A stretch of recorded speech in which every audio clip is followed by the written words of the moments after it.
public affairs programming from the nation's capital and are a public service of your television provider. C-SPAN, created by cable. The fourth challenge is to take back our streets from crime, gangs, and drugs. And we have actually been making progress on this count as a nation because of what local law enforcement officials are doing, because of what citizens and neighborhood patrols are doing. We're making some progress. Much of it is related to the initiative called community policing, because we have finally gotten more police officers on the street. If you're familiar with housing discourse, you've probably heard that zoning laws are among the most prevalent contributors to the shortage of affordable units.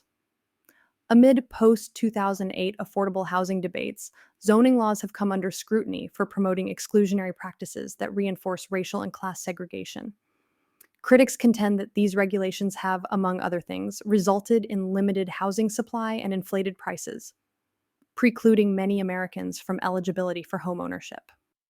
Research and advocacy groups argue that strict single-family zoning regulations have restricted housing availability, which most consequentially undermines the economic prospects of future generations in lower-income communities. Because most affordable housing is multifamily development, zoning restrictions based on building size and density serve as a de facto prohibition on building affordable housing in many neighborhoods, walled off from the rest of society. Approximately 75% of land zoned for housing in American cities is still reserved for private, single-family homes. Suburban zoning laws have even gone further, rendering apartments in nearly all residential areas illegal. Municipalities have also restricted lot sizes and height requirements for residential spaces in some urban areas, leading to a proliferation of only luxury-style development, as these high-priced units ensure sizable returns for the development's top investors. Local policies, like zoning ordinances, significantly influence the housing market, but are not solely contributing to the current affordability epidemic. While it is reasonable to denounce the exclusionary outcome of single-family zoning, attributing the short supply of units to height and density restrictions where multifamily housing is permitted is not the argument one thinks it is. Contesting regulations that mandate builders use proper materials and techniques to maximize a building's safety is wanton negligence, at best.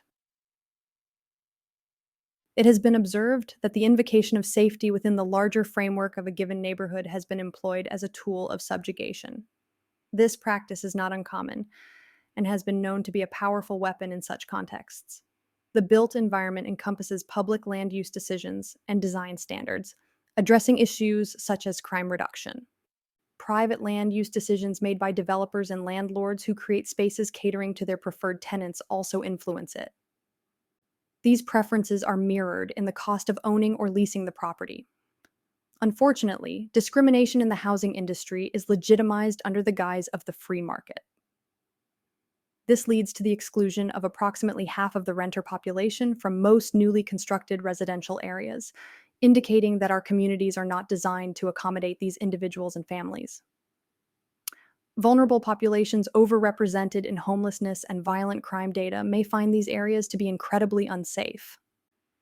Rather than acting as the negotiator of land decisions, the state, in direct partnership with the capitalist ruling class and corporations, colludes to such an extent that policymaking becomes a means of laundering the ruling class's image by literally cleaning up its mess. The state has historically funded large-scale projects addressing the physical and metaphorical decay of discriminatory policies and practices. These government-funded projects were not designed to dismantle the root cause of wealth inequality.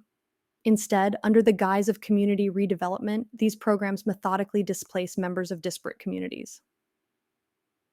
One of the more poignant examples of this phenomenon was in 1996, when the United States Department of Housing and Urban Development contracted urban planner and architect Oscar Newman to craft a white paper on his theory of defensible space. Defensible space is a socio-physical phenomenon where societal and physical elements play a pivotal role in creating a secure atmosphere. According to Newman, defensible space encompasses a residential environment that exhibits physical characteristics such as building layout and site plan, enabling residents to protect their homes proactively. The defensible space theory can be applied to any planned space, from low-density housing in the suburbs to high-rise apartment complexes in the urban core. Community designers can create environments that stimulate social interaction, community engagement, and a sense of ownership among residents by integrating communal areas, circulation paths, and standard entries, and safeguarding the interfaces between private property and community space. Newman's primary objective in formulating the principles of defensible space is to endow residents with control over public spaces that were previously deemed inaccessible. As a result, residents develop a profound attachment to their community and take proactive measures to safeguard it from criminal activity, akin to how they would protect their personal property. This may sound good in the abstract if white people's sense of entitlement and rabid Second Amendment rights didn't lead to violently protecting their private property from perceived intruders. It's also not a coincidence that the Department of Housing and Urban Development commissioned a report on crime reduction strategies during the tough on crime era of the 1990s. The 1994 crime bill was criticized for having disproportionately affected the Black community, with substantial investment in the construction of new federal prisons that ultimately created what's known as the school-to-prison pipeline. The Clinton administration didn't just build more prisons that disproportionately imprisoned Black men. His HUD department also moved through the process of demolishing a sizable number of public housing units occupied by low-income Black families. HOPE 6 is a United States Department of Housing and Urban Development program, heavily informed by the new design standards from the Congress of New Urbanism, a planning paradigm reimagining the fringes of a city proper, often known as edge cities, with mixed commercial and residential spaces along major transportation corridors, shopping, and recreation centers.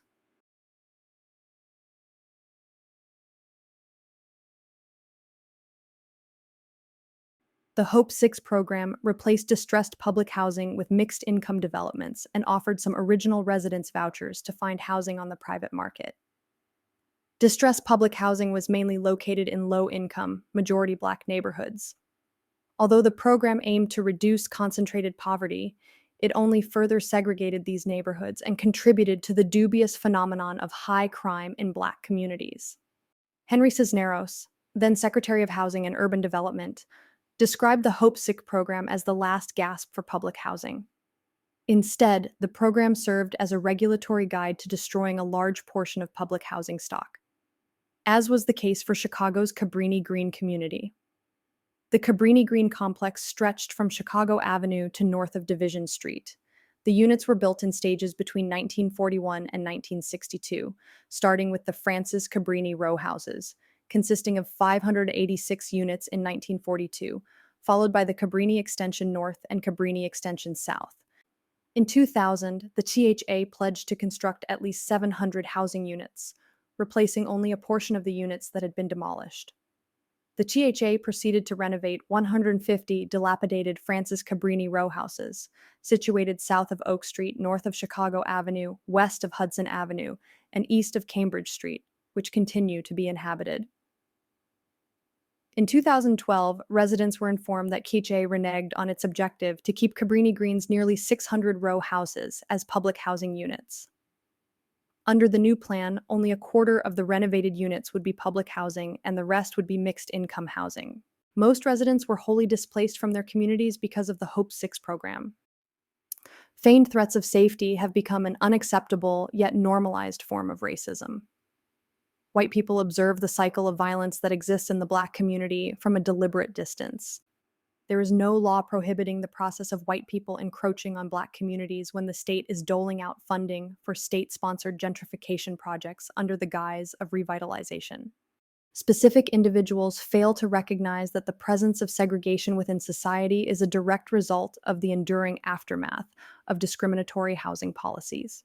The term hypersegregation was initially coined by sociologists Douglas Massey and Nancy Denton to describe a phenomenon where a particular race or ethnic group experiences extreme levels of residential segregation. Irrespective of how segregation is conceptualized or measured, hypersegregation suggests that it occurs by design and not by chance or naturally occurring social processes. The phenomenon has been found to affect Black and Hispanic residents in the United States disproportionately. According to the 1990 census, 40% of the African American population live under conditions of hypersegregation in 20 metropolitan areas. The term has gained traction in academic and policy circles to describe the persistence of residential segregation across multiple dimensions, including income, education, and employment opportunities. Hypersegregation is a critical social issue, as it can create barriers to social mobility, exacerbate economic inequality, and contribute to unequal access to essential public services and amenities. According to Massey, racial segregation is not just the ahistorical legacy of past prejudice and discrimination. On the contrary, it is actively perpetuated by institutional actions, private behaviors, and public policies that continue to the present day. First, the real estate and banking sectors exhibit institutionalized discrimination at elevated levels. Second, a notable proportion of white individuals harbor prejudices against Black people as potential neighbors. Finally, members of the white community implement policies that discriminate against minority groups at all levels of government. Because crime and violence are strongly correlated with income deprivation, any social process that concentrates on poverty also focuses on crime and violence to create an ecological niche characterized by a high risk of physical injury, violent death, and criminal victimization. The state facilitates a process whereby individuals deemed unwelcome by a more privileged group are banished, thereby acknowledging the issue of segregation, discrimination, and systemic removal from their communities. This process effectively pushes individuals out of sight and out of mind, perpetuating the cycle of marginalization, which means privileged white people's means of insulation transcends race and ethnicity. These gated community residents are also relying on the exclusionary effect of the private market to keep out poor white people who may be perceived as less threatening but unwanted all the same. The government has allocated more resources towards maintaining exclusionary spaces than implementing a full-scale restorative justice program for historically impacted communities. Looking back at historical data, it seems plausible to suggest that the next wave of unbridled capitalism could lead to further economic destruction for most of the working class. This may further perpetuate disparities in educational attainment, earnings, and overall social mobility based on race, ethnicity, sexual orientation, gender identity, and abilities.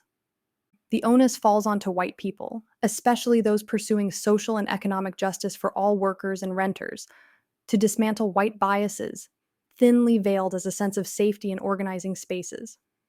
Considering the current economic conditions, a failed state that most people have lost faith in, and a bleak future for the planet's habitability, revolutionary outcomes no longer seem far-fetched.